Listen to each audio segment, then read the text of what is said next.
Good evening, Melrose. This is Mayor Brodeur. It has been a while since I last posted an update about COVID in Melrose, so I want to take this time to provide some updates and tips.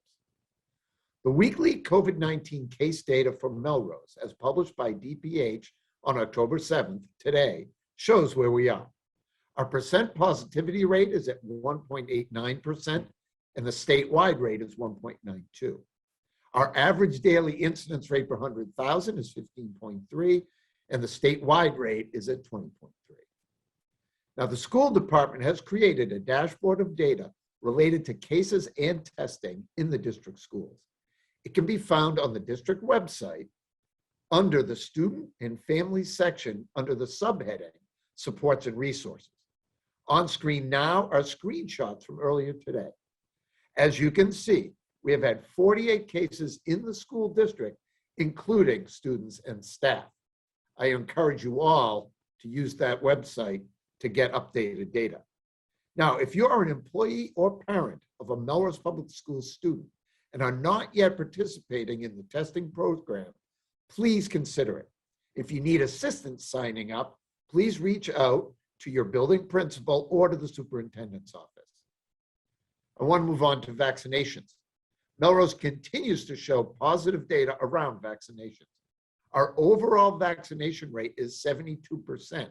Now, this percentage reflects the fact that residents under 12 are not yet eligible for the vaccine. Our lowest rate of vaccination of eligible residents is in our 12 to 15-year-old age group. 75% of that group is vaccinated. And the following chart shows a more detailed breakdown of vaccination rates by age group. Now, many Melrosians are wondering about booster shots. Here is the latest information from the Department of Public Health.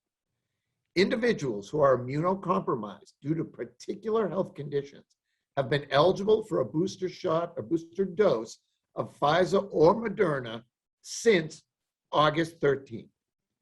And the following individuals who got the Pfizer vaccine are now eligible for a booster dose of 6 months after their second shot. That includes residents 65 years or older, residents of long-term care settings, people aged 50 to 64 with underlying medical conditions, people aged 18 to 49 with certain underlying medical conditions, and people aged 18 to 64 who are at increased risk for COVID-19 exposure and transmission because of their occupational or institutional setting. Now, like the original shots that you may have received, the booster shot is free and is easy to get. Check in with your doctor if you have any questions about your eligibility. Now, why get vaccinated or get the booster? It's a great question. Well, public health experts agree that vaccinations are the single most important tool in protecting our community. While the vaccine is not a 100% guarantee that you will not get COVID, it does greatly reduce the chance of infection, hospitalization, and death. As of October 2nd, according to DPH statistics, over 4.5 million residents of Massachusetts have been fully vaccinated. Of those, 40,464 have had what are called breakthrough infections. That is, while that sounds high, it is less than 1%, 0.87% of all those who have been fully vaccinated.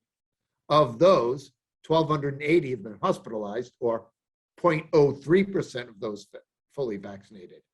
And 300 residents known to have been fully vaccinated have died. Now that represents 0.006% of those fully vaccinated.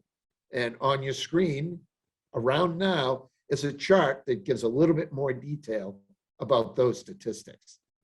So if you have not yet done so, I urge you to get vaccinated and to do the same for family members 12 or older.